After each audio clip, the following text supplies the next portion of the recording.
దేవుని పరిశుద్ధ నామమునకు మహిమ కలుగును గాక. క్రీస్తునందు ప్రియులారా, బాగున్నారా? మనమందరం బాగున్నాం. దేవుని కృపలో, దేవుని కనికరంలో మనమందరం ఈ రీతిగా ఈ దినాల్లో దేవుని వెంబడించడం నాకు ఇచ్చిన గొప్ప భాగ్యమై ఉంది.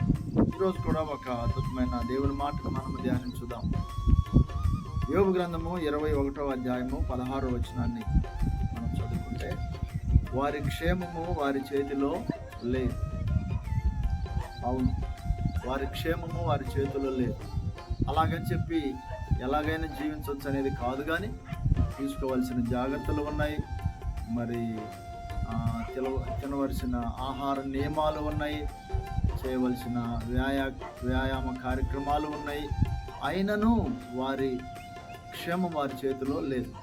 ఏమండి, ఎంతమంది వ్యాయామం చేస్తారు, అదే జిమ్ చేస్తా ఉన్నట్టుండి కుప్ప కూలిపోయిన వారు లేరు. ఎంతమంది ఖరీదైన వాహనాల్లో వెళ్తా మరి వారు ఎక్కడికైతే వెళ్ళాలో అక్కడికి చేరుకోలేని వారు లేరు.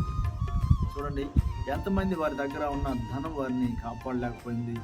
వారి వస్తువులు, వారి వాహనాలు, వారికి ఉన్న బలం, వారికి ఉన్న సెక్యూరిటీ వారిని కాపాడలేకపోయింది. అయితే వారి క్షేమం వారి చేతిలో లేదంటే అందరికీ క్షేమాధారమైన దేవుడు క్షేమాన్ని ఇస్తారు, దేవుడు కాపుదలను ఇస్తారు, దేవుడు భద్రతను ఇస్తారు. దేవుడిని కలిగి ఉన్నావా?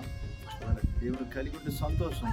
ఇంకను ఆ దేవుని పాదాల చెంత మరి గడుపుచున్నావా? దేవుడు తప్పకుండా సహాయం చేస్తారు. మరి ఈ మాటల్ని వెనుకలు భద్రపరిచి ఆశీర్వదించబడాలని కోరుకుంటూ చిన్న ప్రార్థన చేయాలని కోరుకుంటున్నాను.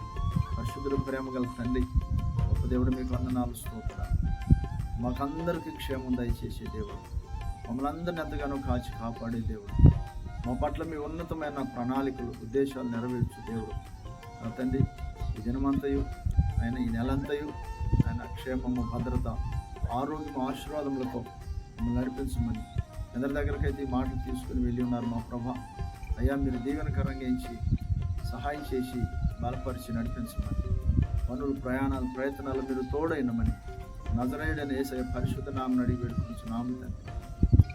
మన తండ్రి అయిన దేవుని ప్రేమ, మన రక్షకుడైన యేసుక్రీస్తు ప్రభువారి శాశ్వత కృప, పరిశుద్ధాత్మ దేవుని సన్నిధి సహవాసం చేరువని మనకు అందరికీ దేశం సకల పరిశుద్ధులందరూ సదాకాలము తోడని నడిపించును గాక. ఆమేన్.